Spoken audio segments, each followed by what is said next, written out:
Hello viewers, আসসালামু আলাইকুম। আমরা আজকে আবার একটা নতুন ভিডিও নিয়ে চলে আসলাম। তো এখানে দেখতে পাচ্ছেন একটা ছেলে চোখে কান্না নিয়ে পটল পোড়াচ্ছে এবং ছেলেটি কান্না করে করে একটা ডাস্টবিনটার পাশে যায়, দেখে ডাস্টবিনটার মধ্যে কোনো খাবার আছে কিনা। ছেলেটি খুবই ক্ষুধার্ত এবং সে কিছু খাবার খুঁজে পায়, সেগুলো নিয়ে খেতে শুরু করে। তো খেতে খেতে তার পেট ভরে না, এই জন্য একটা ডাস্টবিনে গিয়ে কুড়িয়ে আবার ওখান থেকে খাবার করে খায়। তারপর তিনজন মেয়ে এসে তাকে দেখতে পাই, তবে ছেলেটি লজ্জা পেয়ে চলে আসে।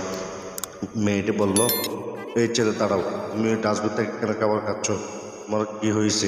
ছেলেটি বললো, আমি ছেলেটির সাথে সাথে চিৎকার করে করে কান্না করতেছে, বলতেছে আমি গরিব, অসুস্থ এবং অসহায়, ঘরে আমার মা অসুস্থ, আজকে বোতল বিক্রি করতে পারিনি, এই জন্য আমি খাবার কিনতে পারিনি, এই জন্য আমি ডাস্টবিন থেকে খাবার খাচ্ছি। কালো জামা পড়া মেয়েটি বলল, চলো আমরা তোমার কিছু চিপস কিনে দেবো, কিছু খাবার কিনে দেবো, তুমি কিনবে? ছেলেটি বললো, হ্যাঁ আমি নেবো। তখন ছেলেটি চিপস পেয়ে খুবই খুশি হয়ে গেছে, খুবই আনন্দিত হয়ে গেছে।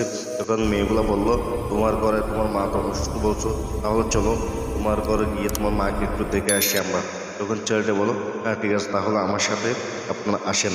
তো এই বলে চিপসগুলা নিয়ে মেয়েগুলা আর ছেলেটা একসাথে দোকান থেকে বের হয়েছে, বের হয়ে রওনা হয় ঘরের দিকে। তখন ছেলেটা ওই চিপস যে দিছে ওই মেয়েটির দিকে এক নজর কীভাবে মায়ের নজর তাকে আসে দেখে। তো শেষ পর্যন্ত ওরা হাঁটতে হাঁটতে এই পাশেই তার ঘর ছিল এবং তার ঘরের মধ্যে চলে গেছে। তো সেই ছেলেটা যে ঘরের মধ্যে থাকতো প্রথমে ওই ঘরের মধ্যে ঢুকাবে, এরপর ওর মায়ের ঘরের মধ্যে ঢুকাবে। এই যে ছেলেটা বললো, আমি এই ঘরে থাকি, এখানে দরজা জানার কিছু পাশে আমার মা আছে।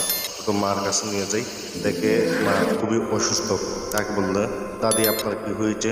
অসুস্থ বুড়োটা বললো, বাবা আমি খুবই অসুস্থ, আমার তো কোনো টাকা পয়সা নেই, আর ছেলের বাবাও নেই, এই জন্য আমি এখানে শুয়ে আসছি, ডাক্তারের কাছে যেতে পারতেছি না।